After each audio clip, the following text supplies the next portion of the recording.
அல்லாஹு ஜல்ல ஷானஹு தஆலாவின் நல்லடியார்களே, முஸ்லீம் சமுதாயத்தினுடைய வலிமையையும் இஸ்லாமிய சட்டத்தின் சிறப்பையும் எடுத்துச் சொல்லுகிற நோக்கத்திலே இங்கே லட்சக்கணக்கான பெண்களும் ஆண்களுமாக ஒரு பொதுக்கூட்டத்திலே திரண்டிருக்கிறீர்கள். இந்த பொதுக்கூட்டம் முற்றிலும் வித்தியாசமான, யாருமே நம்ப முடியாத, எதிர்பார்க்காத முறையில் இந்த கூட்டம் இப்போது நடந்து கொண்டிருக்கிறது.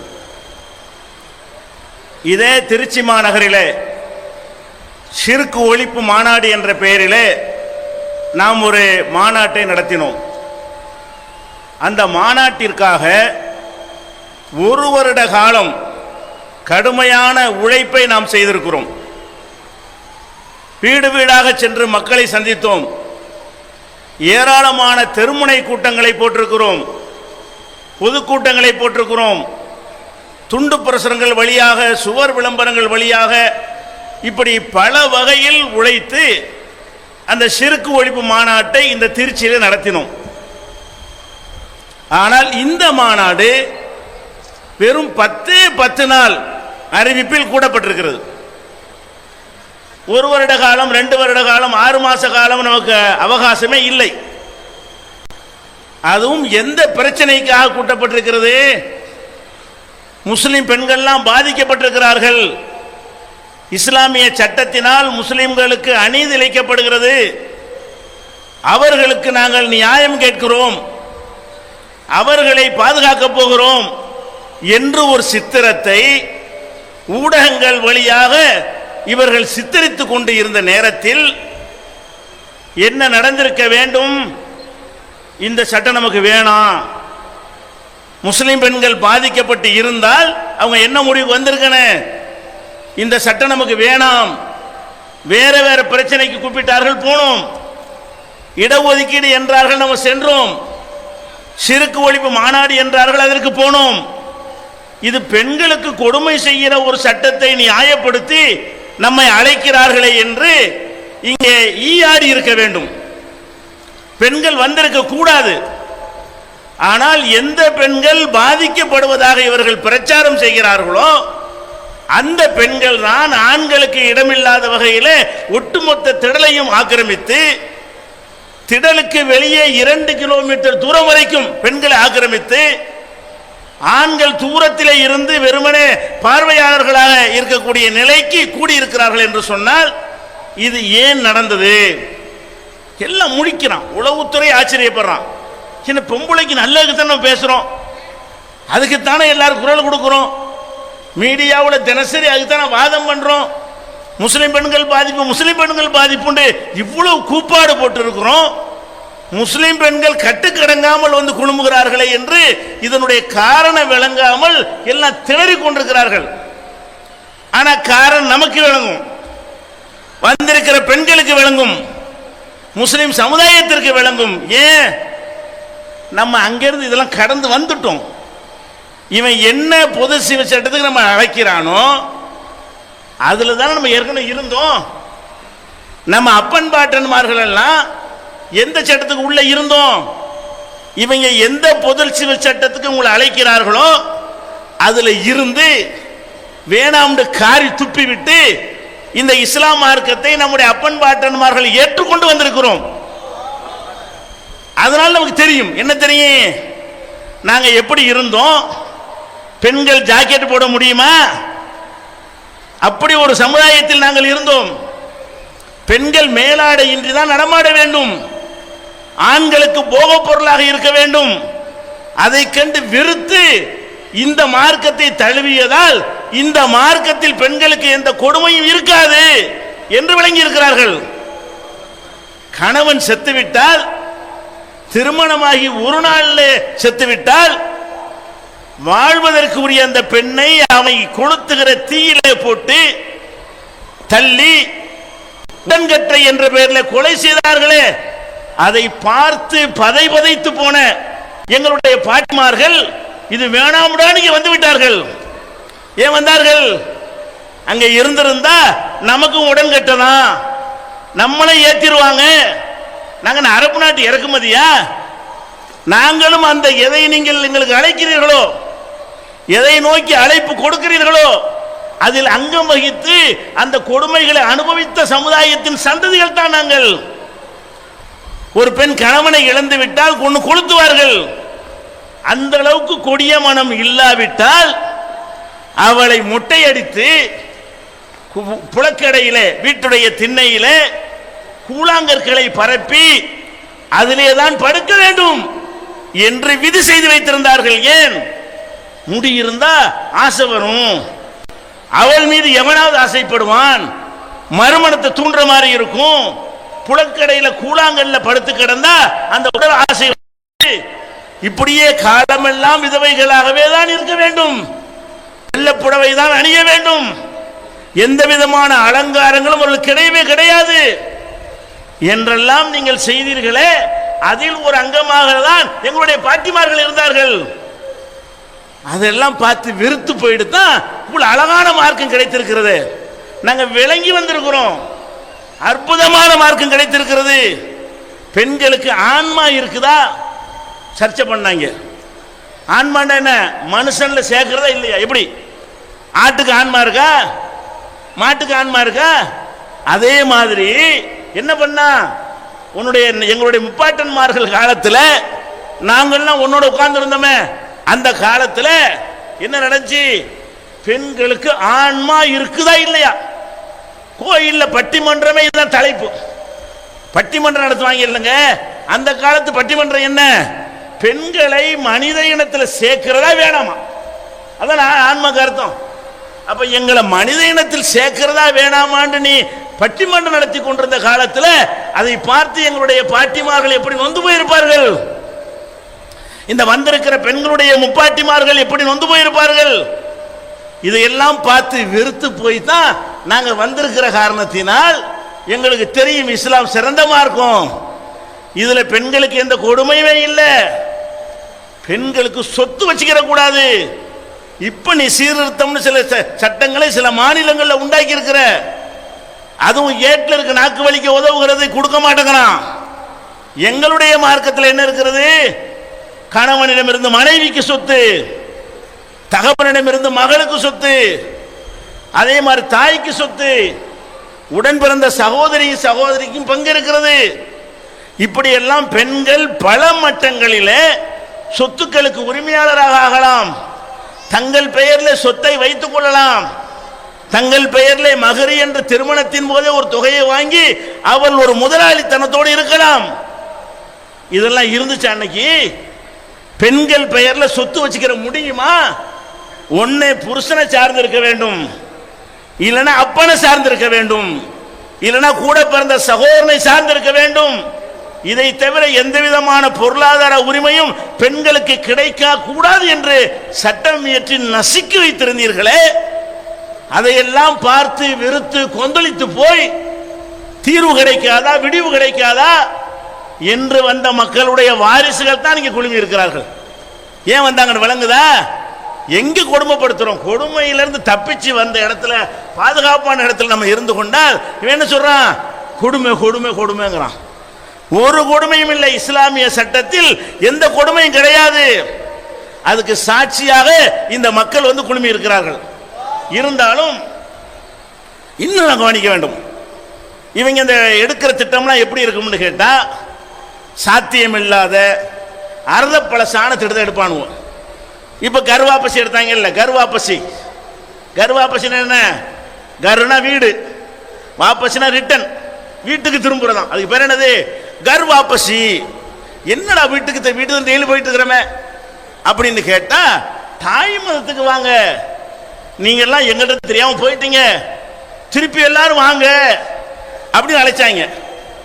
அப்ப நம்ம என்ன செஞ்சோம்? கேட்டோம், ஒரு கேள்வி கேட்டோம். தாராளமா வர்றோம், பிரச்சனையே இல்லை. வர்ற எங்க எல்லாரையும் ஐயராக்கிருவியா? எங்களை மேல் சாதியில வச்சிருவியா? எங்களை கொடுமைப்படுத்தினீங்கள, எங்களுக்கு அந்த கோயில் அந்த உரிமையை தருவியா? அதை உன்னால் டிக்ளேர் பண்ண முடியுமா? ஓடி போயிட்டானுவோம், திட்டத்தை கைவிடான்.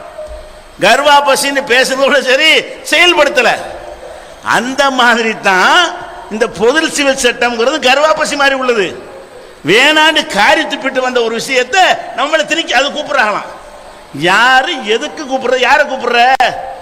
நீ எங்களை கூப்பிடுறியா? எங்களுடைய கடவுள் கொள்கை அவ்வளவு சிறப்பா இருக்குது, அது மாதிரி உங்க கொள்கை இருக்குன்னு வர சொல்ல முடியுமா உன்னால? பண்ணிய கடவுளுங்கிற, கழுதை கடவுளுங்கிற, நாய கடவுளுங்கிற, எதைத்தான் கடவுளுங்கிற ஒரு விவசாயம் இல்லாம இருந்து கொண்டு அவங்க நான் இஸ்லாம் மதத்தில் குறை கண்டு வாங்க வந்துருங்க எங்க தாய் மதத்துக்கு வாங்க என்று கூப்பிடுகிற காட்சியை பார்க்கிறோம். அதனால ஒரு விஷயம் அடிப்படையை புரிந்து கொள்ள வேண்டும். இஸ்லாத்தில் பெண்களுக்கு எந்த கொடுமையும் இல்லை என்பதை நாம தெளிவா விளங்கி இருக்கிறோம்.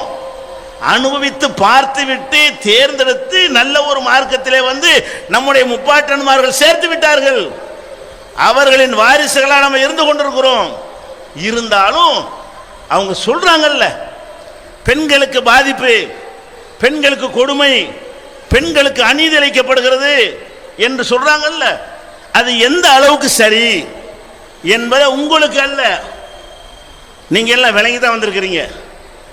ஏன் இப்படி கூறுறாங்க விளங்காம சிண்டை பிடிச்சிட்டு இருக்கிறாங்கல்ல உளவுத்துறை, அவங்களுக்கு, ஊடகத்துறையில் உள்ளவங்களுக்கு, அறிவுஜீவிகளுக்கு, பிரமத மக்களுக்கு எங்கள்கிட்ட எந்த கொடுமையும் இல்லை என்று நாங்கள் என்ன உணர்ந்திருக்கிறோமோ, நீங்களும் நானும் என்ன உணர்ந்திருக்கிறோமோ அதை அவர்களுக்கு சொல்லுகிறோம்.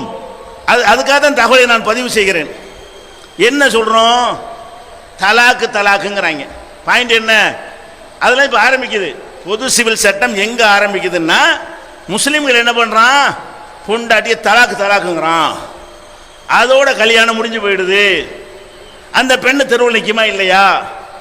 அந்த பெண்ணுக்கு பாதிப்பா இல்லையா? அந்த பெண்ணுக்கு கேடா இல்லையா? அப்படின்னு சொன்னா, இந்த தலாக்கினால் பாதிக்கப்பட்ட பெண்கள் இருக்காங்களே, கண்டிப்பா அதை பாதிப்புன்னு நினைப்பார்கள். இல்லை மற்றவங்களை என்ன நினைப்பாங்க? ஆஹா, தலாக்குங்கிறாங்களே, நல்ல சட்டமா ஒழிச்சிட்டாங்கன்னா நிம்மதியா இருக்கலாமே அப்படின்னு கூட சில பேர் நினைப்பார்கள் என்ற கணக்கு போட்டிருக்கிறான். அதனால என்ன செய்யறான்? தலாக்கு விவாகரத்து செய்யற காரணத்தினால் பெண்கள் பாதிக்கப்படுறார்கள் அப்படிங்கிறான். சரி, பாதிக்கப்படுறாங்கல்ல, அதுக்கு என்ன செய்யணுங்கிற? ஏவானு விவாகரத்து செய்யக்கூடாதுன்னு சட்டம் கொண்டு வரப்போறியா? சொல்லு. விவாகரத்தினால் பாதிக்கப்படுறார்கள் என்றும் வாதமாக இருந்தால் நீ என்ன சொல்லணும்? இந்த விவாகரத்து பேச்சுக்கு நீ இடம் கிடையாது. கல்லானாலும் கணவன், புல்லானாலும் புருஷன் சொல்லிருக்கல, அதான் பொது சட்டம். ஆம்பளை ஒரு புருஷங்காரன் ஒரு 9ஆக இருந்தாலும் சரி, அரவாணியா இருந்தாலும் சரி, ஆண்மையற்றவனா இருந்தாலும் சரி, குடிகாரனா இருந்தாலும் சரி, அவனோடு தான் நீ வாழ வேண்டும் என்று சட்டம் கொண்டு வர போறியா? அப்பதான் விவாகரத்து நடக்காது. அல்லது ஒரு பொம்பளை எவ்வளவு ஒழுக்கம் கட்டவளா இருந்தாலும், திருமண வாழ்விற்கு தகுதியற்றவளா இருந்தாலும், உடல் வளர்ந்தாலும் பருவத்தை அடையாத இல்லற வாழ்க்கைக்கு தகுதியற்றவளா இருந்தாலும், அவதான் பொண்டாட்டி காலமெல்லாம் என்று சட்டம் போட்டு விவாகரத்தை வேணும் அப்படின்னு கொண்டு வர போறியா? நீ சொல்றது விவாகரத்தினால் பாதிக்கப்படுறார்கள் என்பதை வாதமா வைக்கிறவன் என்ன சொல்லணும்? நாங்கள் விவாகரத்தை முற்றாக ஒழிப்போம் சொல்லு பார்ப்போம். உலகத்தில் எங்கேயாவது விவாகரத்து ஒழிச்சிருக்கிறானா? உலக நாடுகளில் விவாகரத்து தடை செய்யப்பட்ட நாடு ஏதாவது இருக்கா? எத்தனை நாடு இருக்குது? முஸ்லீம் நாடு, கிறிஸ்தவ நாடு, இந்து நாடு, நாம கம்யூனிஸ்டுகள் நாடு, பகுத்தறிவாளர்கள் கையில் ஆதிக்கம் இருக்கிற நாடு, எல்லா நாடும் இருக்கிறது. எந்த ஒரு நாட்டிலாவது விவாகரத்து செய்யவே கூடாது, கணவன் மனைவியை விவாகரத்து செய்யக்கூடாது, மனைவி கணவனை விவாகரத்து செய்யக்கூடாது அப்படின்னு சட்டம் உலகத்தில் எங்கேயாவது இருக்குதா? இல்ல. நம்ம இந்தியாவிலே இருக்குதா? இல்ல. இந்தியாவில் உள்ள இந்து திருமண சட்டத்திலாவது இருக்குதா? அதுவும் இல்ல. இப்ப இருக்குத பொது சிவில் சட்டம், ரிஜிஸ்டர் மேரேஜ் பண்ணிட்டு போறான, அவனுக்காச்சும் இருக்குதா? இல்ல. சரி, உத்தேச பொது சிவில் சட்டம் நீ கொண்டு வர போறீங்கள, அதுலயாவது இப்படி உன்னால் சொல்ல முடியுமா? விவாகரத்து கிடையாது. அப்ப விவாகரத்து கிடையாது என்று ஒருவன் சொல்வதா இருந்தா தான் விவாகரத்து கொடுமை என்று பேச வேண்டும். எங்கள்கிட்ட விவாகரத்திற்கு நீனு இருக்குங்கிற, நீனு கொடுக்கிற கோர்ட்ல என்னது விவாகரத்து பாதிப்புன்னா, கோர்ட்ல விவாகரத்து பண்ணான்ல அது பாதிப்பு இல்லை. புருஷன் முண்டாடி ஜமாத்துல விவாகரத்து பண்ணா பாதிப்பு. நீதிமன்றத்தில் எவன்டே தெரியாது, உன்னை யாருன்னு வழங்காது, வழக்கம் தெரியாது, என்ன பிரச்சனை வழங்காது, பேப்பரை வச்சு தீர்ப்பளிக்கிறான நீதிபதி, அவன் இன்று முதல் விவாகரத்து ரத்து செய்கிறோம். அப்போ பொம்பளைக்கு பாதிப்பு இல்லையோ? நீங்க வழங்கக்கூடிய விவாகரத்து சட்டத்தில் பெண்களை விவாகரத்து செய்யறது உண்டா இல்லையா? உண்டு. அந்த மாதிரி விவாகரத்து செய்யப்பட்ட பெண்கள் இதே மாதிரி பாதிக்கப்படுவார்களா இல்லையா? அப்ப விவாகரத்தை நம்ம இல்லாத மாதிரியும் நாங்களும் விவாகரத்து பண்ண மாட்டோமே, நாங்க கடைசி வரைக்கும் அப்படித்தானே என்று அவர் நடக்கிறது போலவும். அது மோடி அப்படி இருக்கிறார். மோடி மாத்திரம் சொல்ல தகுதி இருக்கு அவருக்கு. ஏன் கல்யாணம் பண்ணிட்டு விட்டுட்டு ஓடினவன் இன்ன வரைக்கும் அந்த சொன்னா இப்ப என்ன நடக்கும்? 14 ஆகி போயிடும். 10 இருக்கிறது 14 ஆயிரும். அப்ப முஸ்லீம்கள் செய்கிற விவாகரத்தையும் புள்ளி விவரம் எடுக்கிற நாங்க எடுக்கல, நீ தான் எடுத்த, அரசாங்கம் தான் எடுத்த, உன்னுடைய இந்துத்துவ அதிகாரிகள் தான் எடுத்தார்கள். அந்த சென்சஸ்ல என்ன சொல்ற? நாங்க 1% அவன் 3% சொல்ற. அப்படி சொல்லி பார்ப்போமே. நம்ம 1% தவறாக்கு விவாகரத்து பண்றோம், அவன் 3% பண்றான். அரை கூட 3/4 கூடவா? அவன் தான் கூட பண்றான். அப்ப அந்த மாதிரி 1000ல் 1 1000ல் 2ங்கிற ஒரு கணக்குல விவாகரத்து நடக்கும், நடக்காமலாம் இருக்காது. அப்ப அந்த மாதிரி நடக்கணும்ன்ற நிலைக்கு வந்து விட்டால் அதுக்கு என்ன சட்டம் இன்னும் தெரியுமா? இவங்க வச்சுக்கிற சட்டத்தினாலதான் அது 3/4 இருக்குது. ஒழுங்கா விட்டாங்கன்னா பிச்சு சதுரிக்கிட்டு போய் என்ன ஆயிரும், ஒரு 25 கோடி போயிடும். அவங்களுடைய அமைப்புல விவாகரத்து வாங்குறதா இருந்தால் அவ்வளோ இருக்கு குழப்பங்கள். அப்ப அதையெல்லாம் விட்டுருவோம்.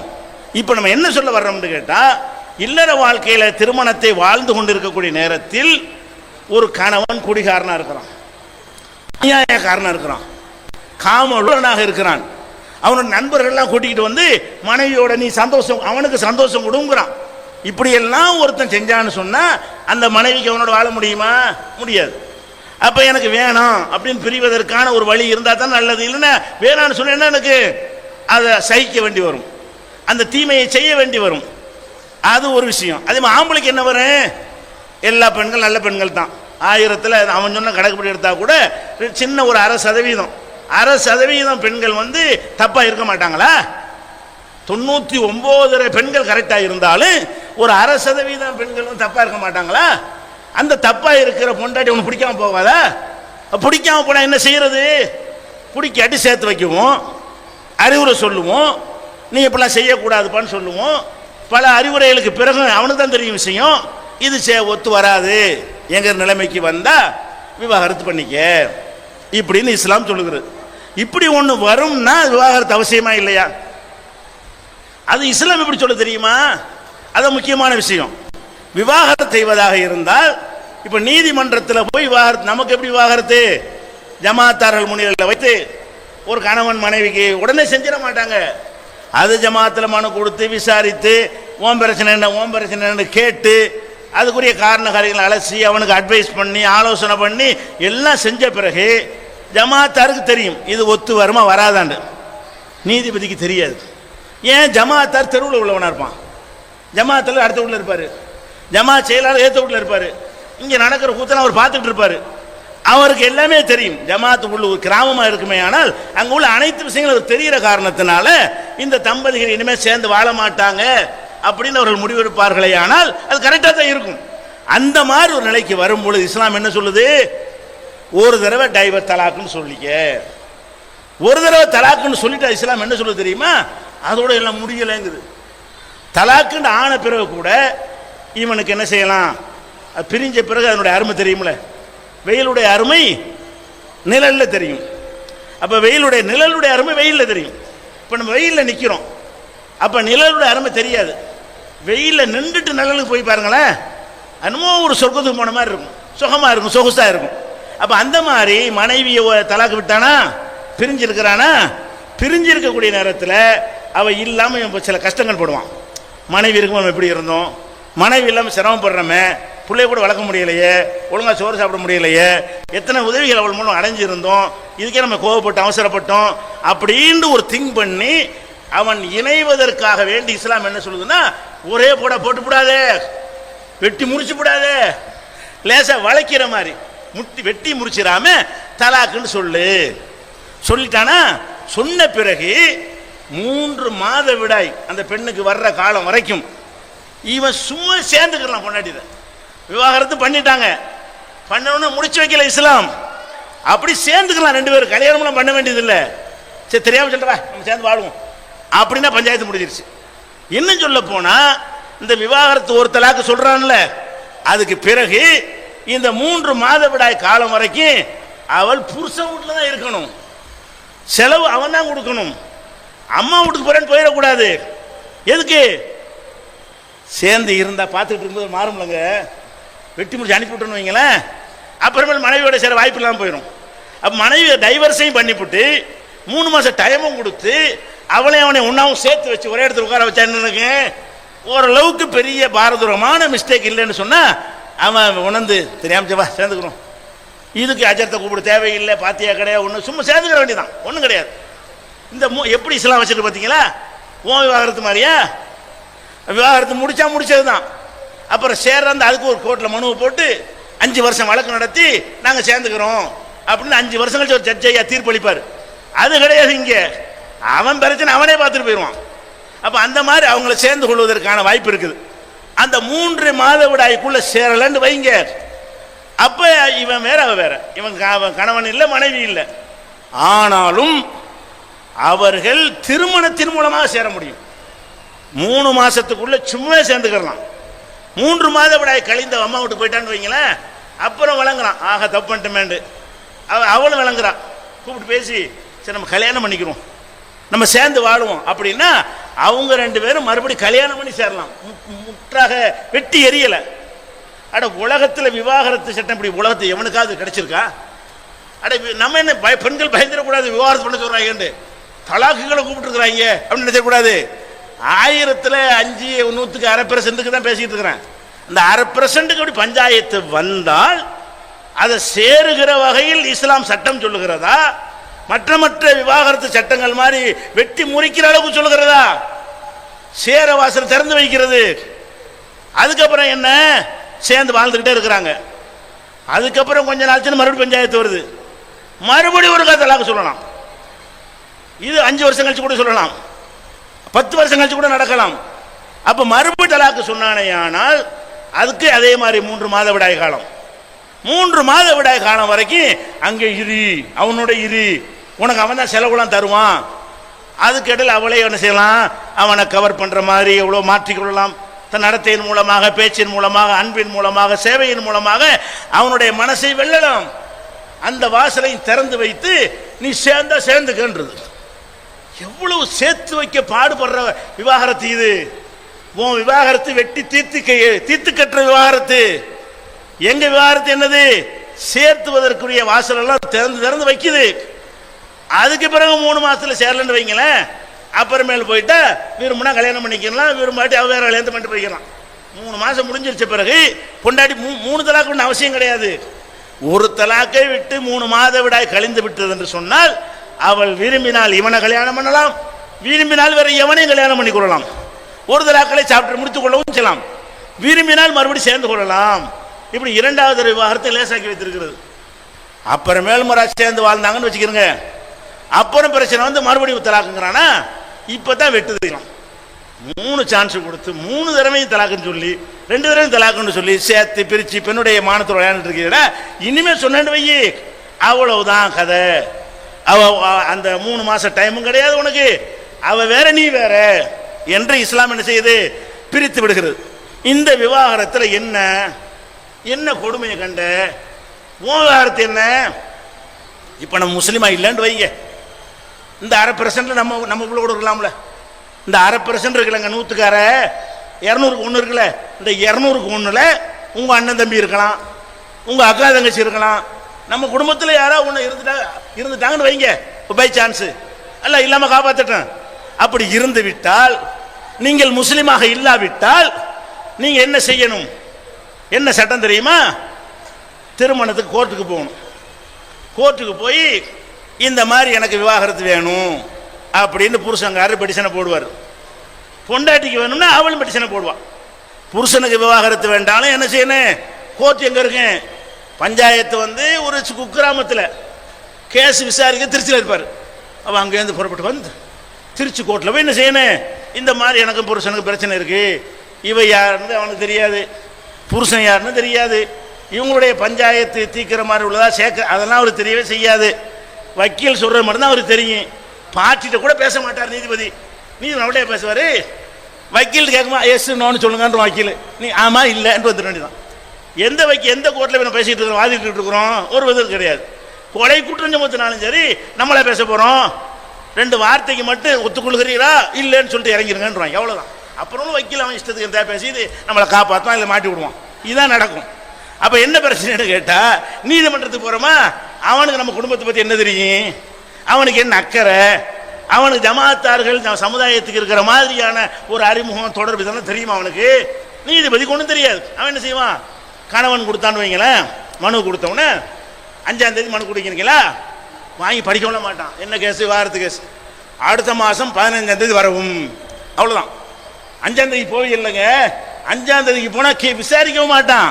என்ன செய்வான், அவ்வளோ கேஸ் இருக்கு, எல்லாம் வாய்தாவாக வாங்கிட்டு போயிட்டு இருப்பாங்க. அது பேர் வாய்தாண்டு பேர். அதுக்கு வாதாண்ட வாக்குறுதியிலேருந்து வாய்தாண்டு எடுத்துருக்கானுவோ, நிறைவேற்றுறதுக்கு தான் வாய்தா, கோர்ட்டில் வாய்தா கொடுக்குறேன்னு வச்சாங்க முகலாயர் காலத்தில். இவங்க வாய்தா வாக்கி என்ன செய்கிறாங்க, வாய்தான்னா ஏமாத்திரம் ஆகிவிட்டாங்க. என்ன வாய்தா, 5ஆம் தேதிக்கு போவீங்களா விவாகரத்துன்னு நீதிபதி உட்காருவார், இப்போ நிற்கணும் இப்படி கட்டிட்டு. நமக்கு எப்போ மனுன்னு சொல்ல முடியாது. 8 மணி 10 மணிக்கு கோர்ட்டு வந்துருமா, நம்ம மனு 47வது மனுவாக இருந்துச்சுன்னு வைங்களேன், மத்தியானம் வரைக்கும் உட்காந்துட்டு நிற்கணும். 47வது கூப்பிடுவாங்க.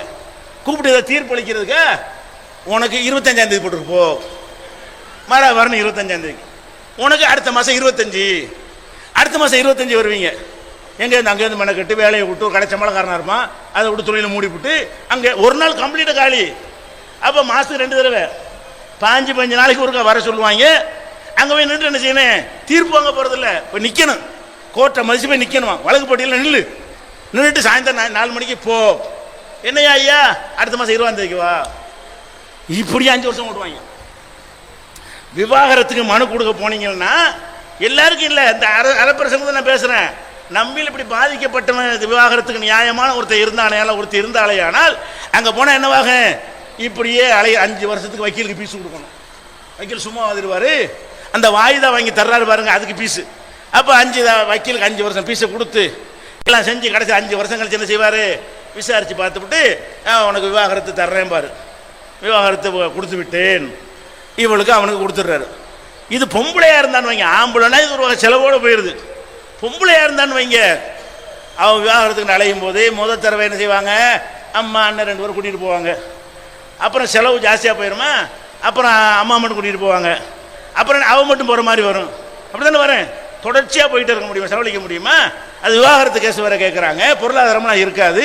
அப்போ என்ன செய்யணும், அவளாக போக ஆரம்பிப்பாளா, அப்படியே அந்த வக்கீலெலாம் ஒரு டைப்பாக சுற்றுவாங்க. எல்லா வக்கீலும் இல்லை, சுற்றுற வக்கீலும் இருக்கிறான். அப்போ அந்த வக்கீல் என்ன செய்வான், ஒரு டைப்பாக கணக்கு பண்ணுவான், ஈமா அகமா பீஸ் எல்லாம் பார்க்குறேம்மா, அப்படியே வச்சுட்டு செய்யுது, அந்த வக்கீல்கிட்ட போங்க, அவர் நல்லா முடிச்சு தருவார் அப்படிமாங்க. அப்புறமேலே பல மாதிரி நம்மளை சீரழித்து சின்ன பின்னமாக்கி நாசப்படுத்தி விட்டு அதான் பீஸு. அந்த மாதிரியான பீஸ் அவளையே பீஸாக கேட்பான், கூச்சம் இல்லாமல் கேட்பான். ஏன் விவாகரத்து புருஷனை வரப்போனா, புருஷன் வந்துடுவான்னு பயந்துக்கிட்டு தான் கை வைக்காமல் இருக்கானுவ. பெண்கள் சேஃப்டியாக இருக்கிறாங்க, இவ புருஷனை வேணான்னு வந்துட்டா இவன் என்ன வேணாலும் செய்யலாம் அப்படிங்கிற மாதிரி அவனுடைய எண்ணத்தில் உதித்து சும்மா போகிற பெண்களே யூடிசி பண்ணக்கூடிய இவளை விடுவானா, புருஷன் வேணாட இது அதிருப்தியில் இருக்கிறா, இவளை நம்ம சரி பண்ணிக்கிறலான்னு சொல்லி இப்படி எல்லா வக்கீல்களுக்கும் காம பசிக்கு இரையாக்குவார்கள். அல்லது ரொம்ப பிடிவாதமாக இருந்தால் காசு பிடிங்க கொண்டே இருப்பார்கள். இதே மாதிரி கை கட்டி நிற்கணும். அப்புறம் வாய்தா முடிஞ்ச விசாரணை நடக்கும். விசாரணையின் போது அப்போ கேட்பானுவோம், எது பொம்பளை அங்கே நிற்கணும், அது விசாரணை 5 வருஷம் பிறகு தீர்ப்பு அளிப்பாங்கல்ல, அப்போ நேரத்தில் சூடு பிடிக்கும் வழக்கு விசாரிப்பாங்க. என்ன விசாரிப்பாங்க, என்னம்மா உன் பேர் என்னம்மா, இந்த ஆயிஷா பேர் சரி, என்னம்மா மேட்ரு, அவர் சரியில்லைங்க, சரியில்லைண்டா என்னம்மா, இல்லைங்க குடும்ப வாழ்க்கை சரியில்லைம்மா, குடும்ப வாழ்க்கை சரி, வக்கீல் கேட்பார், எது தரப்பு வக்கீல் சொன்ன, குடும்ப வாழ்க்கைக்கு சரியில்லைண்டா என்ன அப்படிமா, இல்லை குடும்ப வாழ்க்கை சரியில்லை, குடும்ப வாழ்க்கைன்னா என்ன உனக்கு தெரியுமா, எப்படி பச்சையா சொல்லணும், இவரோட நான் உடலுறவு கொள்ளவில்லை அப்படிலாம் கேட்பானுவா. அந்த மாதிரி வார்த்தை வரணுமா, இப்படிலாம் அசிங்கப்படுத்தி கேவலப்படுத்தி இந்த விவாகரத்து வாங்குறதுக்காக வேண்டி ஜமாத்து அழகாக கண்ணியமாக புரிஞ்சுக்கிறாங்க விஷயத்தை, ரொம்ப லேசாக சொல்லுவாங்க, ஜமாத்தாளுக்கு விளைவிக்கணும். ஏன் நம்ம ரத்தமும் ஜதமும் நம்மளோட உள்ள ஆளுக்க அவங்களுக்கு புரியும், இவனுக்கு என்ன புரியும். அப்போ அசிங்கப்படுத்தி எதிர்த்தரப்புன்னு சொல்லி அவன் ஒரு வக்கீல் வச்சிருப்பான், நீ ஒரு வக்கீல் வச்சிருப்பீல, உன் வக்கீல் அவனை கிராஸ் பண்ண, அவன் வக்கீல் உன்னைய கிராஸ் பண்ண, எல்லாம் பச்சை பச்சையாக இருக்கும். எந்த அளவுக்குன்னு சொன்னால், ஒரு பெண்ணை கற்பழிச்சிருக்கிறாங்க. முந்தா நாள் பேப்பரில் பாருங்க, போயிருக்காங்க. கோர்ட்டில் போலீஸில் கேஸ் கொடுத்துட்டு அவன் என்ன செஞ்சிட்டான்னு கேட்டால் வாபஸ் வாங்கிட்டான். ஏமா வாபஸ் வாங்கிட்டேன்? அவங்க கேட்ட கேள்விக்கு மேலே அது வழக்கு நடத்தாமல் இருக்கலாம். அவனாச்சும் ஒருக்கா கற்பழிச்சான், இவனும் கேட்டு கேட்டு கற்பழிக்கிறாங்க. யாரு அப்படின்னு சொல்லிட்டு வழக்கு வாபஸ் ஆகிட்டு போயிட்டான். ஒரு கற்பழிக்கப்பட்டதை கூட பச்சை சொல்லணும். எப்படி ஜாக்கெட் எந்த பக்கம் கழிச்சான், எவ்வளோ கிளி, இப்படிலாம் காப்பானுவோம். சிரிக்கிற சொல்லலை. அட மானங்கட்ட சமுதாயத்துக்கு சரி வரும், எங்களுக்கு சரியா வருமா? கண்ணியத்தோடும் மானத்தோடும் வாழக்கூடிய நாங்கள் வந்துக்கிட்டு இந்த மாதிரி முன்னாடி நின்றுக்கிட்டு கை கட்டி நிற்கணுமா? அதுக்கு வாழ்க்கை இல்லாமல் பணம் போயிட்டு போகுது. அப்ப எந்த விவாகரத்தை கொடுமைங்கிற, எந்த விவாகரத்துங்களை அழைக்கிற, எவ்வளவு அற்புதமான கண்ணியத்தையும் மானத்தையும் பாதுகாக்கக்கூடிய ஒரு விவாகரத்து சட்டத்தை நாங்கள் வைத்திருக்கிறோம். அதை மாற்றி விட்டு அது இன்னொரு விஷயம். விவாகரத்து கேட்குறான்ல, குடும்ப வாழ்க்கைங்கிறது சாப்பாடு மாதிரி ஒரு அவசியமான ஒன்று தானே. அதுக்காக தானே என்ன வேணாலும் செய்கிறான் இல்லைங்க. ஒரு மனிதன் வந்து வாழ்க்கையை தியாகம் பண்ணுறான்ல. ஒரு ஆணாக இருந்தாலும் பெண்ணாக இருந்தாலும் அவனுக்கு ஒரு வாழ்க்கை துணை வேணும், அவரோட உறவு வேணும் அப்படின்னு ஆசைப்படுறாங்க. அது ஒரு மாதத்துக்கு இல்லாமல் இருக்கலாம், 2 மாதத்துக்கு இல்லாமல் இருக்கலாம், ஒரு 6 மாதத்துக்கு பல்ல ஒரு கடிச்சிக்கிட்டே இருக்கலாம். 5 வருஷத்துக்கு இவன் புருஷனும் இல்லாமல் பொண்டாட்டி இல்லாமல் இவன் போகிறான். விவாகரத்து கொடுத்தா வேற கல்யாணம் பண்ணிட்டு போவான். விவாகரத்து கொடுக்க மாட்டேங்கிறாங்க, அவளுக்கும் கொடுக்க மாட்டேங்கிறாங்க. இப்போ 5 வருஷம் என்னாச்சு? இவன் புருஷனும் பொண்டாட்டியும் வாழ மாட்டாங்க. ஆனால் என்ன செய்யணும்? விவாகரத்துக்கு அலையணும். மறு கல்யாணம் பண்ண முடியாது அவங்க சட்டத்தில். மறு கல்யாணத்துக்கு அதை முடிச்சா தான் பண்ண முடியும். அப்போ என்ன செய்யறான்? இவளை பிடிக்கல, இவன் வந்து ஒரு தப்பான நடத்த உள்ளவளா இருக்கிறான். இவள்கிட்ட விவாகரத்து வாங்க நம்ம போனோம்னு சொன்னால் 5 வருஷம், நம்ம 7 வருஷம் நம்மளை சாவடிச்சு போடுவாங்க. 7 வருஷம் அலையணும். 7 வருஷம் வரைக்கும் என்னுடைய தேவைக்கு நான் என்ன செய்வது? எனக்குன்னு ஒரு உடல் தேவை இருக்கா இல்லையா? அதுக்கு நான் என்ன செய்வது அப்படின்னு யோசிக்கிறவன் என்ன பண்றான்னு கேட்டா விபரீதமான சில முடிவு எடுக்கிறான். முதல் முடிவு என்ன? மண்ணெண்ணெய் ஊற்றி குளிச்சு விட்டுட்டு ஸ்டவ் எடுத்து இளம்பெண் சாவு. பேப்பரில் செய்தி வரும். ஸ்டவ் எடுத்து ஒரு நாளும் கிளவி செத்ததே கிடையாது. ஆமாம், அவ தான் கொஞ்சம் கவனம் இல்லாமல் கொளுத்துவா செத்துருவான்னு அர்த்தம் இருக்குது. இளம்பெண்கள் விவரமாக சார்பாக இருப்பாங்க, கண்ணு கூட கரெக்டாக தெரியாது ஒரு கிளவிக்கு. அப்போ கிளவி தானே சாவனு. எப்போ பார்த்தாலும் பேப்பர் எடுத்து பார்த்தீங்கன்னா ஸ்டவ் எடுத்து இளம்பெண் சாவு. அது சாவா? நாடாளுமன்றத்தில் பேசினாங்க. நாடாளுமன்ற உறுப்பினர்கள் கேட்டான், என்னடா இது ஸ்டவ் எடுத்து இளம்பெண்ணா சாவுறாங்க? அதெல்லாம் கணவன்மார்களால் கொல்லப்படுகிற மனைவிமார்கள்.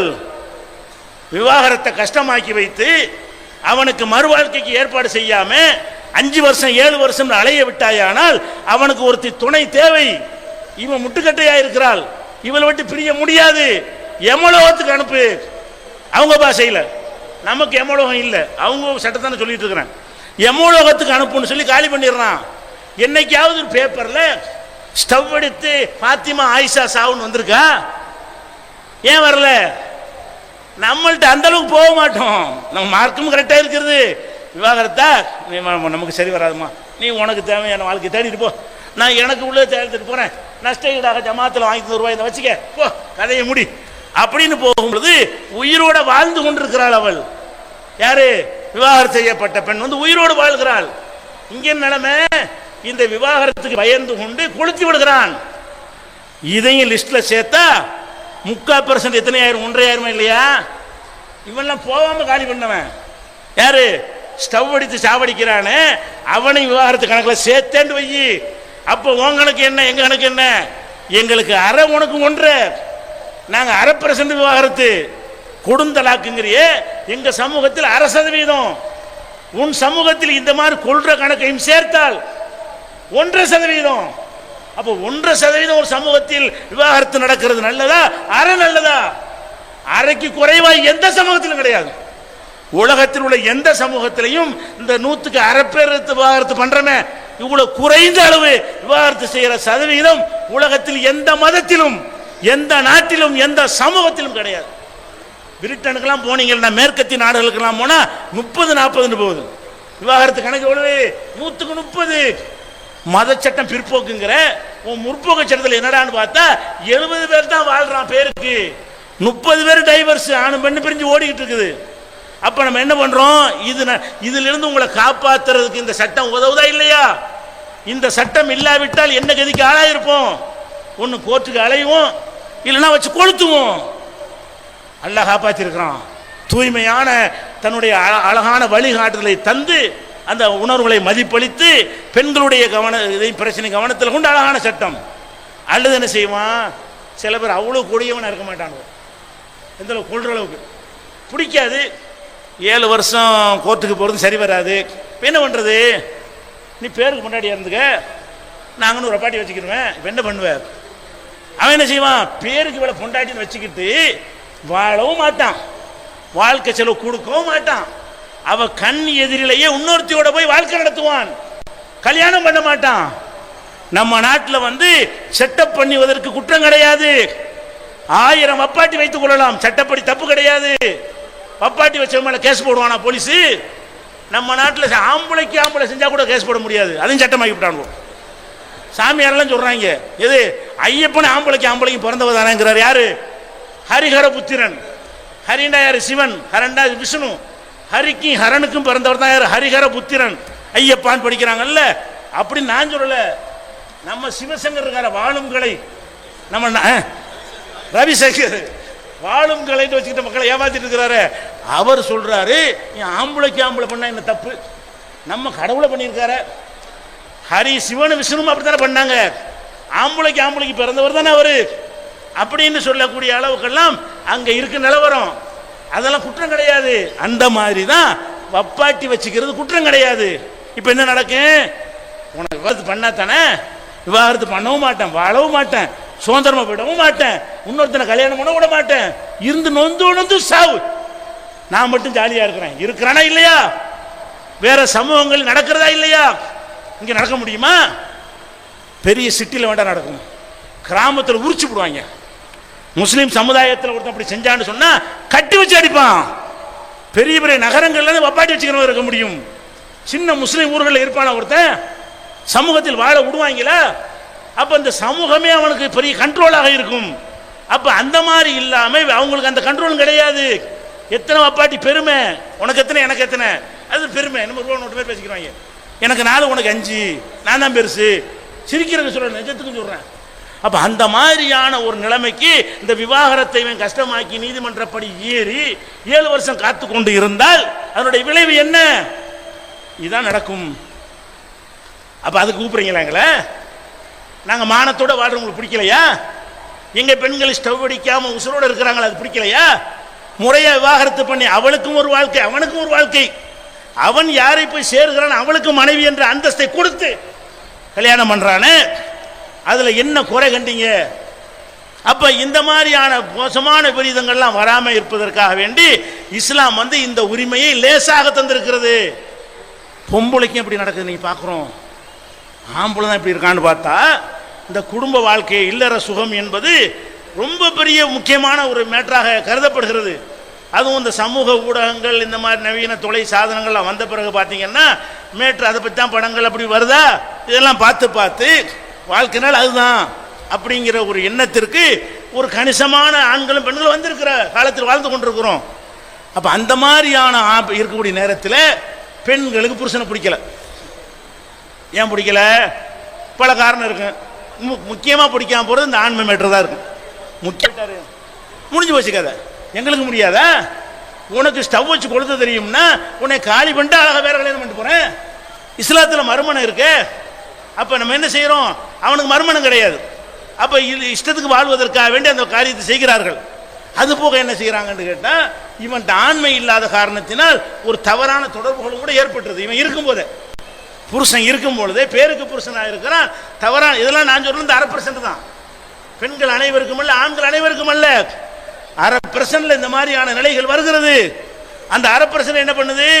ஆஹா, இவனோட இந்த சரி வராத, விவாகரத்து போனால் நாளாகுமே, நமக்கு ஒரு வாழ்க்கை வேணுமே, இவன் ஒருத்தன் கல்யாணம் பண்ணிக்கிறேன்னு சொல்றானே, இவனை விட்டுறக்கூடாது, இவனை கல்யாணம் காத்துக்கிட்டு இருக்க மாட்டானே, போட்டு தள்ளிடுவோம். எப்படிலாம் போட்டு தள்ளுறாங்க? கள்ள காதலனோடு சேர்ந்து மனைவி கணவனை கொன்றாள். 3 நாளைக்கு ஒரு செய்தி பேப்பர்ல. 3 நாள் பேப்பர் எடுத்தா கண்டிப்பா ஒரு நாள் இது செய்தி இருக்கும். ஒவ்வொரு 3 நாளைக்கு ஒரு செய்தி வருது. செய்தி வராம அமுக்கப்பட்டது எவ்வளவு தெரியல. செய்தி மீடியாக்கள்ல கொடுக்கப்பட்டு வந்தது, போலீஸ் ரூபாயை கொடுத்து மறைச்சா மீடியாவில் வராது. வெளியே வரது என்னன்னு கேட்டா, ஒரு கள்ள காதலனோடு சேர்ந்து என் புருஷனை கொல்றா.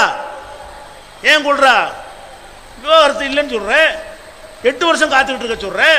அவன் 8 வருஷம் விட மாட்டேங்கிறான். அவன் என்னை கல்யாணம் பண்ணுற காத்துக்கிட்டு இருக்கிறான். எனக்கு ஒரு அந்த சுகம் தேவைப்படுகிறது அப்படின்னு சொல்லி ஒரு முடிவுக்கு வர்றால, அதுக்கு என்ன காரணம்? எங்களுக்கு அந்த அவசியமே கிடையாது.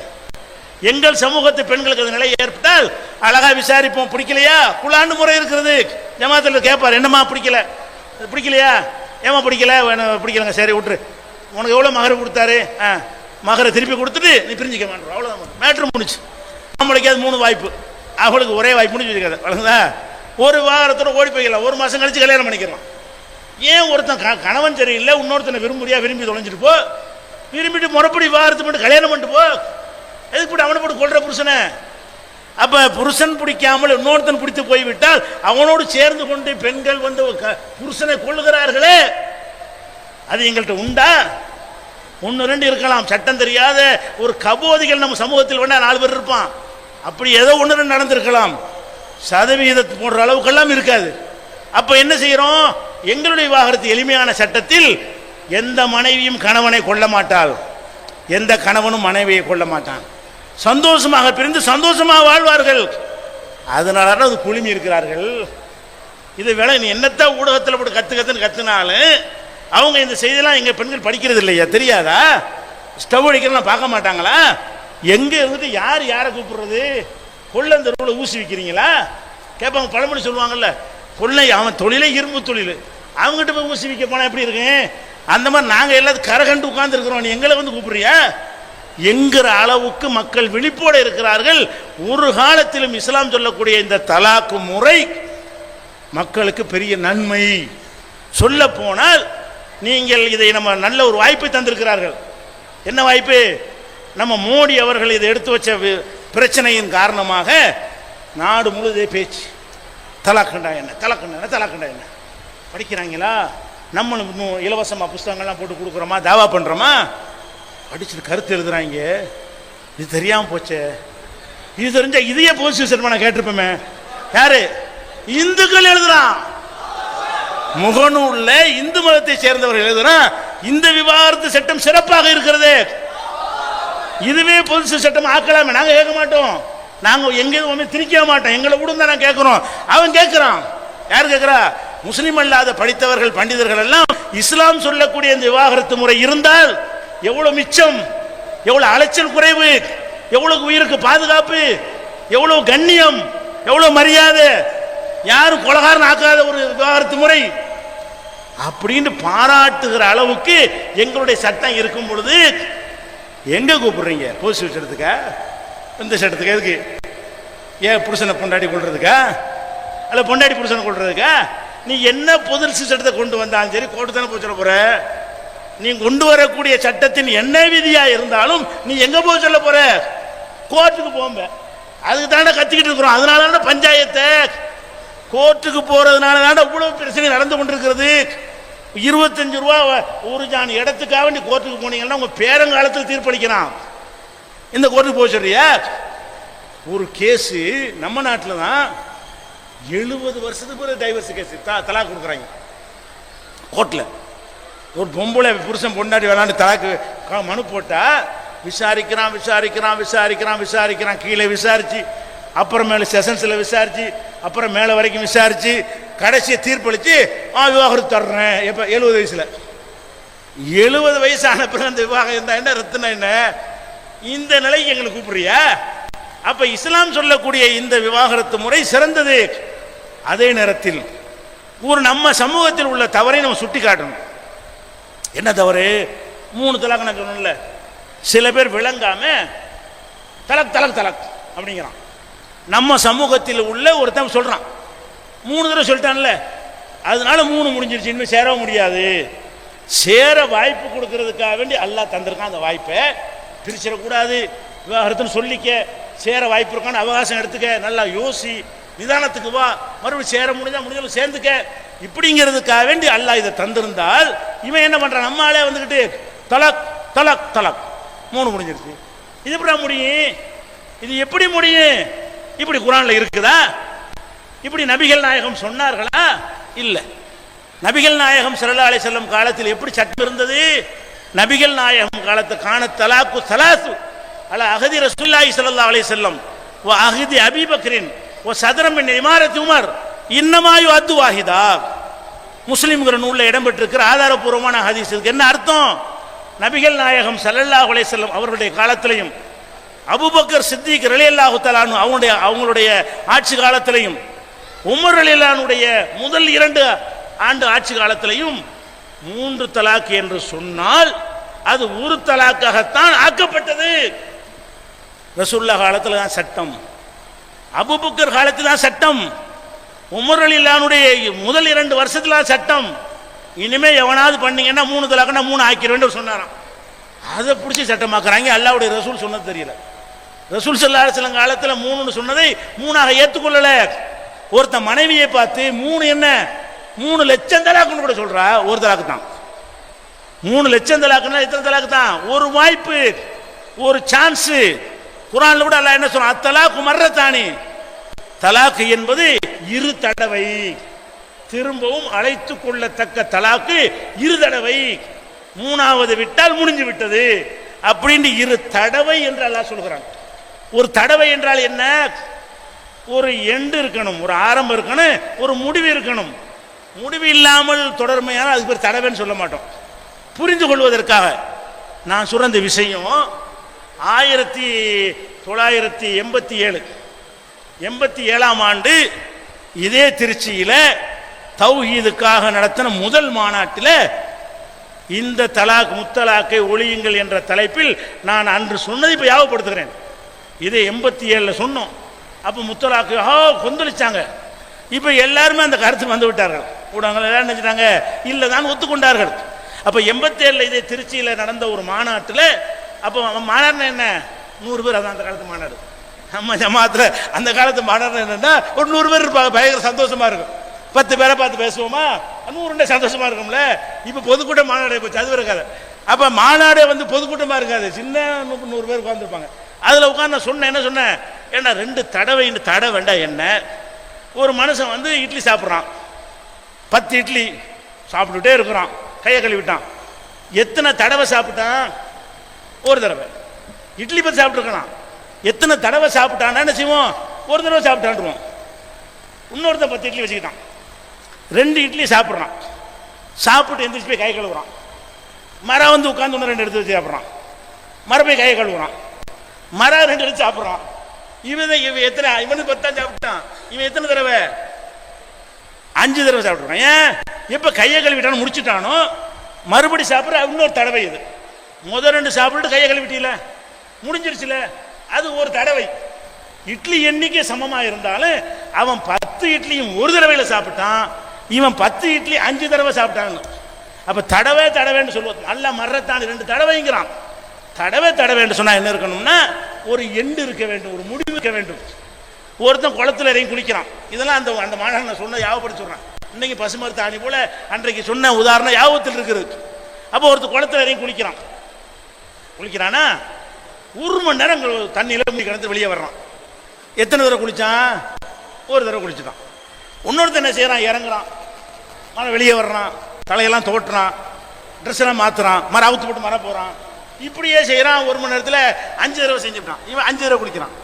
2 பேரும் குளிச்ச டைம் வந்து 1 மணி நேரம். ஒருத்தன் ஒரு தடவை குளிச்சான், ஒருத்தன் நீ என்ன முடிச்சுக்கல மறையாண்ட குளிக்கிற 2வது அப்படின்னு கேட்போம். அப்ப தடவைன்னு சொன்னா முடிக்கணும். அப்போ ஒரு தலாக்கு சொன்னீங்கள, ஒரு தலாக்கு சொன்ன பொண்டாட்டி இல்லைன்னு ஆயிட்டான்ல, 2வது தலாக்கு யாருக்கு சொன்ன? 2 எப்படி போய் முதல் தலாக்கில் மனைவி இல்லைன்னு ஆயிடுறா.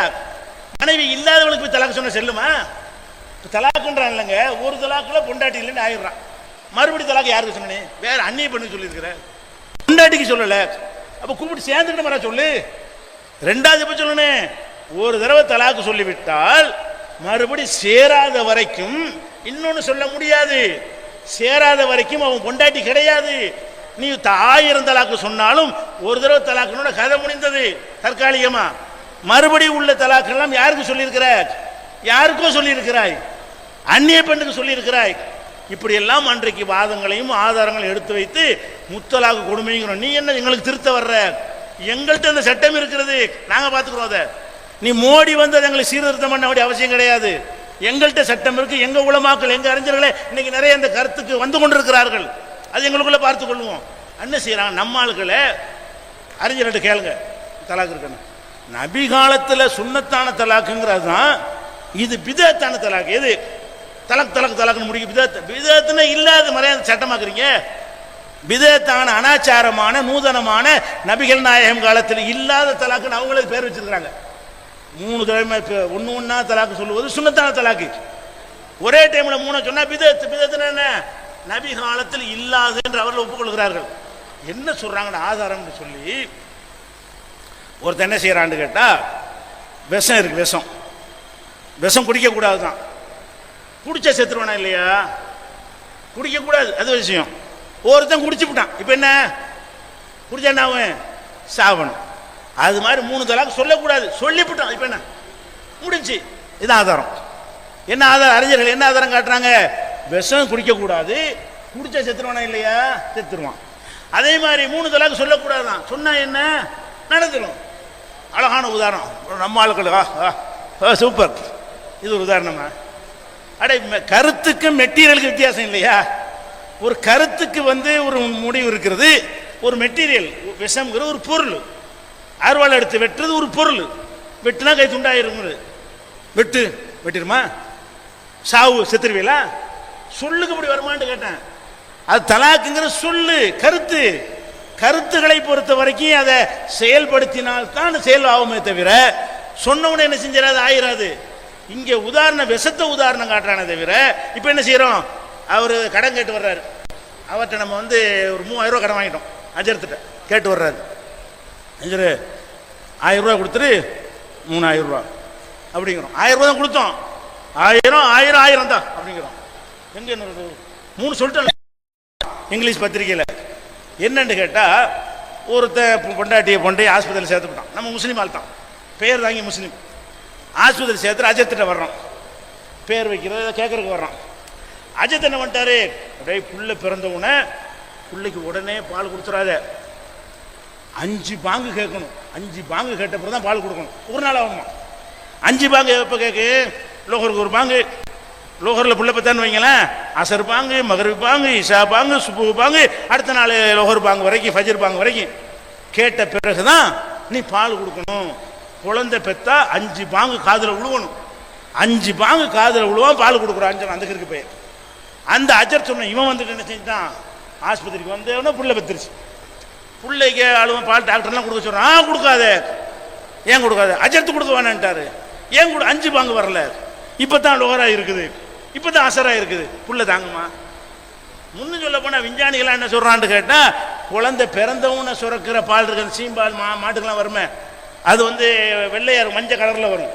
அதுல தான் எல்லா விதமான நோய் எதிர்ப்பு சக்திகளும் அந்த முத நாள் பால் தான் இருக்குங்கிறான். அதை மாட்டில் கூட அந்த பால் யூஸ் பண்ணி வீணாக்கிறாதியே, அதனால வெள்ளையா வரும் அந்த பால். சீம்பால் வாங்கல, அது கொஞ்சம் மஞ்சள் கலரா வரும். அது டீ போடுறதுலாம் யூஸ் ஆகாது. 2 நாள் கழிச்சு தான் டீ அந்த சாதா பாலுக்கு என்ன செய்வாங்க, கறக்க ஆரம்பிப்பாங்க. அப்போ அந்த மாதிரி தாய்க்கு சுரக்கக்கூடிய ஆரம்பத்தில் முதல் நாள் சுரக்கிற ஒரு பால் தான் அந்த குழந்தையுடைய வாழ்நாள் முழுவதும் நோய் எதிர்ப்பு சக்திக்கு உதவும்னு அறிவியலில் சொல்லியிருக்கிறாங்க. மார்க்கத்திலையும் கொஞ்சம் சொன்ன மாதிரி எந்த சட்டம் 5 பாங்குன்னு நல்லா சொல்லியிருக்கிறானா? ரசூல் சொல்லியிருக்கிறாங்களா? பசிச்சா குழந்தைக்கு பால் கொடுக்கணுமே தவிர இது என்ன 5 பாங்கு 6 பாங்கு? கடைசியில் அந்த பொம்பளை 5 பாங்கு எதிர்பார்க்காம என் பிள்ளைக்கு நான் கொடுக்காம இருக்க முடியாதுன்னு பாலை கொடுத்துக்கிட்டான். ஈவன் திரண்டு ஆஸ்பத்திரிக்கு டாக்டர்கள் நர்ஸுங்களை போட்டு அடிக்க பெரிய கேஸ் ஆகி போய் கடைசியில் என்னான்னு பார்த்தா அந்த அஜர் தான் சொன்னான்னு சொல்லி தப்பான முறையில் மக்கள் வழிகாட்டினான்னு உள்ள பிடிச்சி வச்சுக்கிட்டாங்க. இப்போ அஜர்த்தை இது நாருது. எதுக்கு மார்க் அறிஞர்கள் எதுக்கு இப்படிலாம் இஷ்டத்துக்கு இல்லாத சொல்றீங்க? மார்க்கத்தில் உள்ளது சொல்ல வேண்டிய எவ்வளோ கேவலமாக இருக்குது. இந்த முத்தலாக்குங்கிறத ஏது நீங்கள் உண்டாக்குறது கேவலமாக இருக்கா இல்லையா? அது மாதிரி என்னத்தையாவது வாயில் குரானில் உள்ளது சொல்லுங்க, நபி சொன்ன சொல்லுங்க, ஒரு காலத்துக்கு கேவலம் ஆகாது. அவ்வளோக்கு ஆன்சர் இருக்கிறது. அப்போ அந்த மாதிரி அடிப்படையில் நீங்கள் பார்த்தீர்களே ஆனால் இந்த இப்போ விளங்கி தான் நம்ம விளங்க புரியுதா? எதுக்கு வந்திருக்கீங்க, எதுக்கு இந்த பெண்கள் வந்திருக்காங்கன்னு உலகத்தில் எல்லாத்துக்கும் புரியுதா? உங்கள் சட்டத்தை எங்கள் சட்டத்தையும் கம்பேர் பண்ணி பார்த்துட்டு இந்த 1/2% மக்களுக்கு இதுதான் பாதுகாப்பானது, அந்த 1/2% நீங்களும் வந்துடலாம், நானும் வந்துடலாமே, யாரும் வரலாமே. 1/2% யாரும் ஒதுக்க முடியாது. அந்த 0.5% நீங்கள் இருக்கலாம், நானும் இருந்து விடலாம். அல்லாஹ் காப்பாற்ற வேண்டும். அதனால தான் அந்த மாதிரி காட்டுமிராண்டி சட்டம் எங்களுக்கு வேண்டாம் என்று சொல்லி தான் இதுக்கு வந்திருக்கிறார். இது ஒரு விஷயம். அடுத்து என்ன, பொம்பளைய பாதிக்கிறான் இஸ்லாமிய சட்டம், நிறைய கல்யாணம் பண்ணிக்கிறாங்க.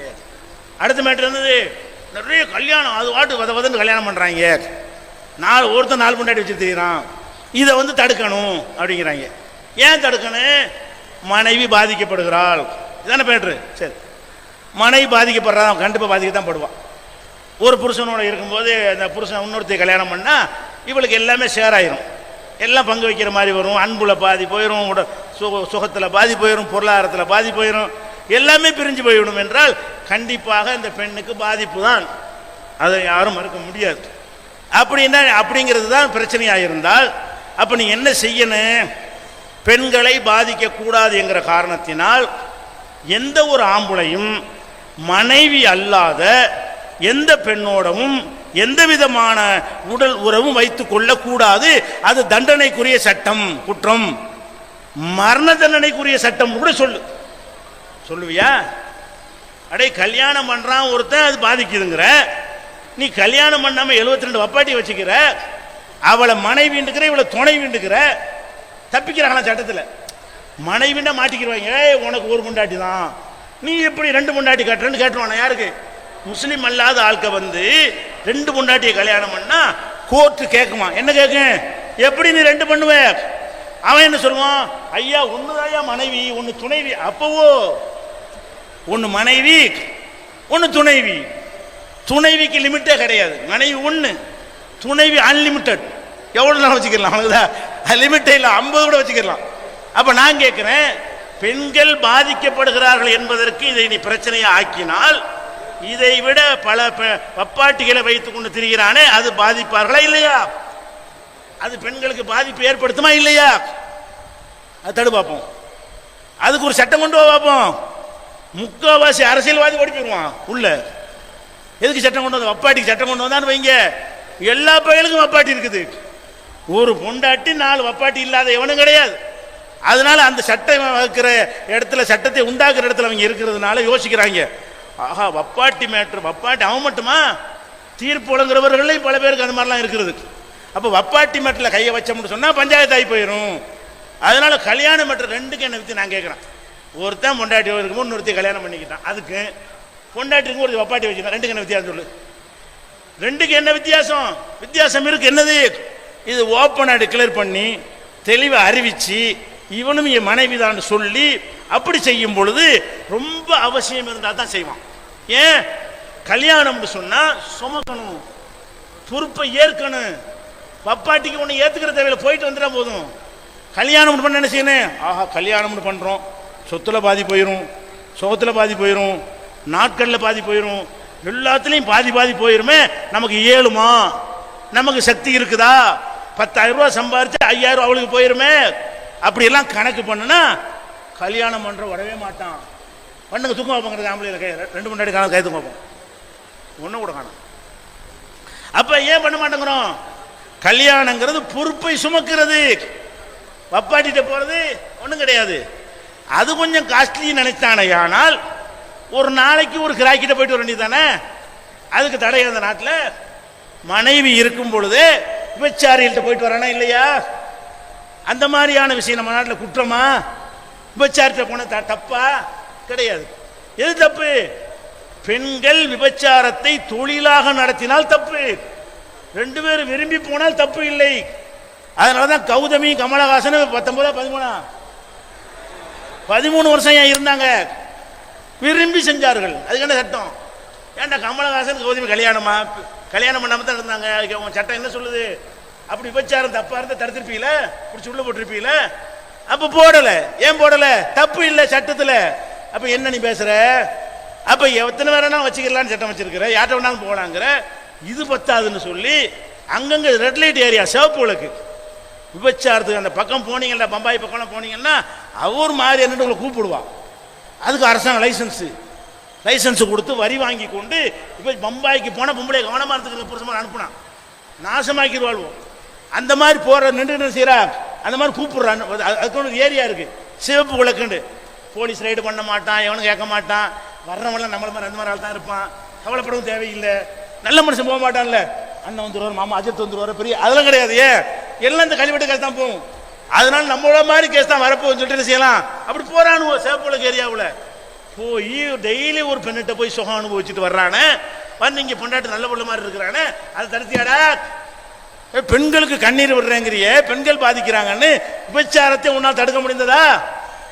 வப்பாட்டி வைக்கிறது தடுக்க முடிஞ்சதா? இதே விபச்சாரத்தை சாதாரண ₹1 லாட்ஜில் செஞ்சாதான் தப்பு. ஸ்டார் ஹோட்டலில் போட்டு செய்யலாம், இவனு கேட்க முடியாது. 5 ஸ்டார் 7 ஸ்டார் போட்டான்னு வைங்க, அங்கே அபிஷியலாக வச்சிருப்பான். ஆந்திரா வேணுமா, கர்நாடகா வேணுமா, தமிழ்நாடு வேணுமா, மலேசியா வேணுமான்னு கேட்பான். பொம்பளைக்கு இப்படி பேருங்க சரக்கு மாதிரி வைக்கிறானு பேரு. அப்போ இந்த மாதிரிலாம் செஞ்சிட்டு இருக்கிறீங்கடா. அதை விட எங்க இது என்ன என்ன தாழ்ந்துருச்சு? இஸ்லாம் என்ன சொல்லுது? இது ஏதோ ஒரு சூழ்நிலை ஒரு ஆம்பளைக்கு தேவைப்படுமா, கண்டிஷன் அப்போ நேர்மையாக இருக்கணும்ப்பா, சமமாக இருக்கணும், நாட்களை பங்கு வைக்கிறது கூட சமமாக இருக்கணும். ஒரு மாதம் என்றால் 2 பொண்டாட்டி இருந்தால் 15 நாள் இங்கே 15 நாள் அங்கே, உனக்கு ஏழுமா? சமமாக செலவு கொடுப்பியா? சமமாக எல்லாத்தையும் உனக்கு செய்வியா? 95% இருக்க முடியாது. அதை செய்ய பயப்படுறோம். ஏன் நாங்கள் பயப்படுறோம்? அம்மா கல்யாணம் பண்ணால் நடக்காது, தேவையாக இருந்தாலும் கூட இது நமக்கு சாத்தியப்படாது. உன் விஷயத்துக்கு சாத்தியமே கிடையாது. போயிட்டு வர்றது தானே, 200 கையில் கொடுத்து வந்துட வேண்டியது தானே, இல்லை 1000 கொடுத்துருவாரு, அதோட கதை முடிஞ்சு விட்டது. என்னங்கடா பேசுறீங்க பெண் உரிமை? எதை குறை சொல்றீங்க? அப்போ இந்த மாதிரி வப்பாட்டி வச்சுக்கிறீங்க, சின்ன வீடு வச்சுக்கிறீங்க, முறையாக கல்யாணம் பண்ணணும்னு குறை சொல்லுவீங்களா? அப்போ இஸ்லாத்தில் இந்த கொடுமை என்று சொல்வதெல்லாம் அவ்வளோ பச்சை பொய், அதில் எந்த விதமான ஒரு உண்மையும் கிடையாது என்பதை நம்ம புரிந்து கொள்ள வேண்டும். அடுத்ததாக முக்கியமான விஷயம் என்னன்னு கேட்டால், சரி பொது சிவில் சட்டம் கொண்டு வர்ற முடிவுக்கு வருவோம். நீ கொண்டு வந்துட்டேன்னு வை, என்ன கொண்டு வர்ற? நாங்கள் கோர்ட்டுக்கு தான் வரணும் தலாக்குக்கு. சரி சொல்லு, பலதாரமான கூட சரி சொல்லு, கொண்டு வா. கொண்டு வந்தால் எங்களை என்ன செய்யாது? நாங்கள் கோர்ட்டுக்கு வந்தால் தானே கேட்ப. சிவில் மேட்டர் நாங்களாக வராமல் இனிமேல் கேட்பியா? நாங்களாக பிரிஞ்சுக்கிட்டோம்னா ஏன் பிரிஞ்சு கேள்வி பார்ப்போம். கோர்ட்டில் போய் எங்கள் 2 பேரில் ஒரு ஆள் கோர்ட்டுக்கு போனால் தானே கேட்பீங்க. நாங்கள் தான் தெளிவாக இருக்கிற மார்க்கத்தில் இவங்கள்ட்ட போய் மானத்தை ஏன் இழக்கணும்னு. நீ சட்டத்தை நாக்கு வலிக்க உதவும் உனக்கு. நீ பொது சிவில் சட்டம் கொண்டு வந்தாயானால் உன்கிட்ட தலாக்கு நிற்க போகிறோமா? நீ எங்கள்கிட்ட தான் வாங்கணும்னு சொன்னா கூட இங்கே நிற்போமா? கை கட்டி ஐயா சாமி சொல்லுவோமா? வாயுதை வாங்கிட்டு இருப்போமா? பணத்தை கூட இறப்போமா? போடா நாய். அப்போ என்ன என்ன என்ன ஏமாத்துற? என்ன செஞ்சிருவோம் உன்னால? அப்போ உன்னுடைய சிவில் மேட்டரை பொறுத்த வரைக்கும் எவனும் தலையிட முடியாது. சம்பந்தப்பட்ட 2ல் ஒருத்தன் கொடுத்தாலே தவிர 3வது ஆள் கூட போய் கேட்க முடியாது. ஐயா 2 பேர் பிரிஞ்சிருக்கிறாங்க ஐயான்னு கூட உனக்கு நடந்து கேட்பான். அந்த 2 பேரை வர சொல்றான்னு கேட்பான், அல்ல 2 பேரில் ஒருத்தனை வர சொல்லிட்டு கேட்பான். அப்ப 2 பேர் பிரிஞ்சிருந்தார்களே ஆனால் அதை பத்தி கேட்கறதுக்கு போலீஸுக்கு அதிகாரம் கிடையாது. நம்ம நாட்டு சட்டப்படி நீ கொண்டு வர்ற பொது சிவில் சட்டப்படியும் கிடையாது, கோர்ட்டுக்கு அதிகாரம் கிடையாது. நாங்களே போனா தானே, நாங்க வரமாட்டோமே. என்ன பண்ணி வைப்ப? என்ன பொது சிவில் சட்டம்? எதுக்கு மக்களை ஏமாத்துற? இன்னும் சொல்ல போனா இப்பதான் விழிப்புணர்வு அரண்டு போயிட்டானுவோம். என்னன்னு கேட்டா அறிவு இல்லாம சொல்லி தொலைச்சிட்டானுவோம். எது பொது சிவில் சட்டம் சொல்லிட்டானுவோம். அப்புறமேல தான் சட்டத்தை படிக்கிறாங்க. இந்த சட்ட கமிஷன் ஒருத்தனை போட்டு வச்சுக்கிறாங்க. சட்ட கமிஷன் தலைவர் எப்படி இருக்கணுங்க?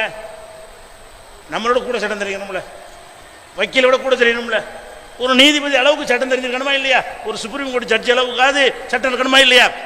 இந்த சட்ட கமிஷன் தலைவர்கிட்ட கேட்குறாங்க, ஐயா அந்த பொது சிவில் சட்டம் என்ன தெரியும்? எனக்கு தெரியல, நாலேஜ் இல்லைங்க. யாரு? நம்ம நாட்டு இப்போங்க இந்த சட்ட கமிஷன் மட்டும் கையெழுத்து வாங்கி தெரிகிறாங்களே, நெட்டில் கருத்து பதிவு பண்ணுங்கண்டு அவன் ஓப்பன் ஸ்டேட்மெண்ட் சொல்கிறான், பொது சிவில் சட்டம் என்ன தெரியல. அப்போ என்ன தெரியாமல் ஏன்டா அப்படி கையில் எடுக்கிறீங்க? புலிவாழை வேற பொருள் பிடிச்சி விட்டானு. இப்போ புலிவாழ்னு தெரிஞ்சிச்சு, இப்போ என்ன விட முடியுமா? அந்த மாதிரி ஒரு நிலையில் இருந்து கொண்டு என்ன செய்யறாங்க? பொது சிவில் சட்டம் சட்ட கமிஷன் தலைவருக்கு தெரியல. என்ன பஞ்சாயத்துன்னு கேட்டால் அவங்களுக்குள்ள 1000 அடிச்சுட்டு கிடக்குது. எல்லாம் ஒன்னாக்கு நாட்டு வைங்களேன், அடிச்சு சாவாங்க. செட்டியாருக்கு தனி கல்யாணம், முதலியாருக்கு தனி கல்யாணம், ஐயருக்கு தனி கல்யாணம், யாதவருக்கு தனி கல்யாணம், ஒவ்வொருத்தரும் தனித்த சட்டம் இருக்கு நம்ம நாட்டிலேயே. அவன் முறைப்படி அவன் கல்யாணம் பண்ண அது செல்லும், இவன் முறைப்படி இவன் பண்ணா செல்லும் வச்சிருக்கிற. 2 பேரும் ஒரே மாதிரி ஐயர் மாதிரி பண்ணணும்னு சொன்னா அறுவலை தூக்கிடுவானே.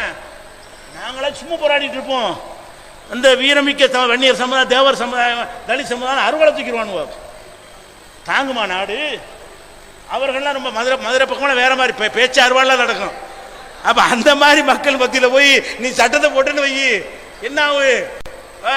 தேவர்மார்கள்லாம் இனி தலித்துடைய கல்யாணத்தை தான் பண்ண வேண்டும், எல்லாம் சிறப்பு சொல்லுவானா இல்லையா? உனக்கு 7 இன்னும் சொல்ல போனா இப்ப நடந்த விஷயம் கடைசியை சொல்லி முடிச்சுக்கணும்.